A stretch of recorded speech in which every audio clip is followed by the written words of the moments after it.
tất cả mọi người ăn quả với em nha.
Chào cô chú anh chị, hôm nay con ăn vải nhà em nha con.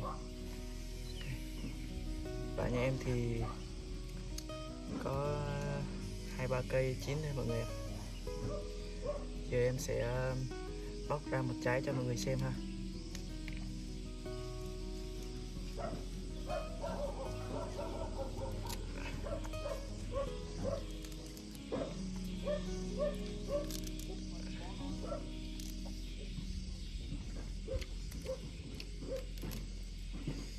Ngọt ngọt chua chua.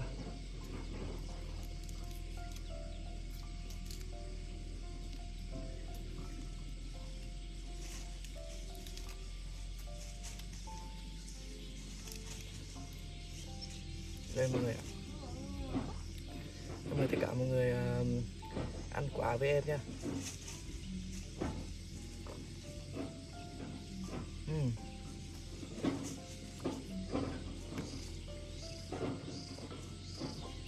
Hạt to mọi người,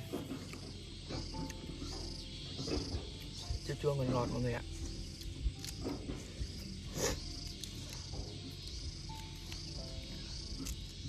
Lâu lắm rồi em mới được ăn vải mọi người, khá là ngon luôn. Vải này là vải của nhà em luôn nha, nên là ăn nó rất là chua chua đậm vị.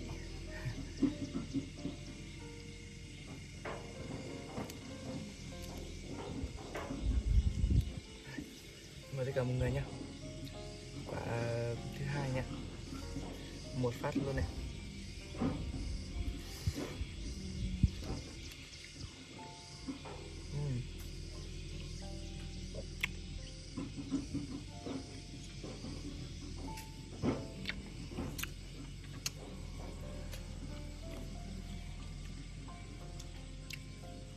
Làm trái mận mọi người ơi.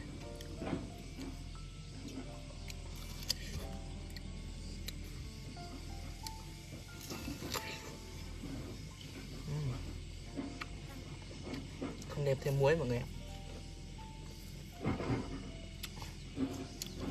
nhưng mà nó mọng nước lắm.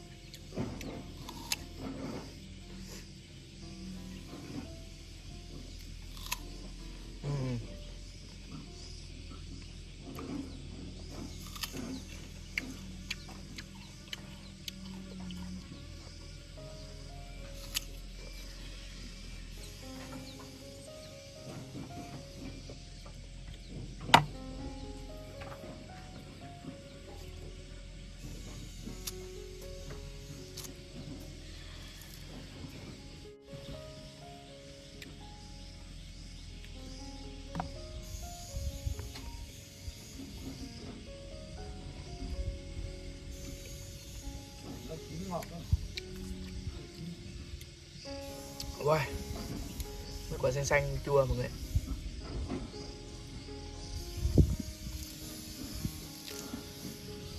Còn 3 trái nữa.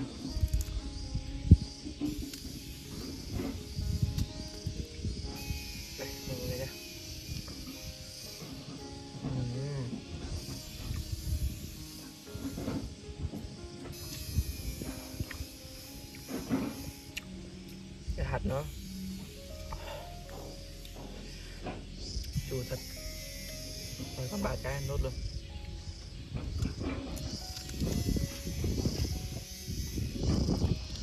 Cái này mà ngâm đá với sữa mọi người, ngon nhất thế giới.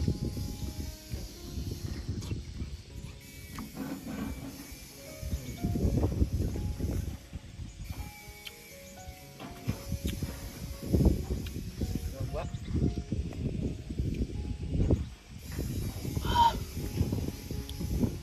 Rồi làm trái nữa rồi dừng clip mọi người ạ.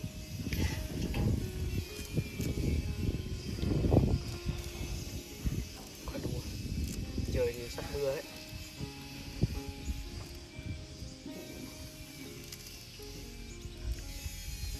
Mời mọi người nhé. Phát cuối rồi đi làm mọi người.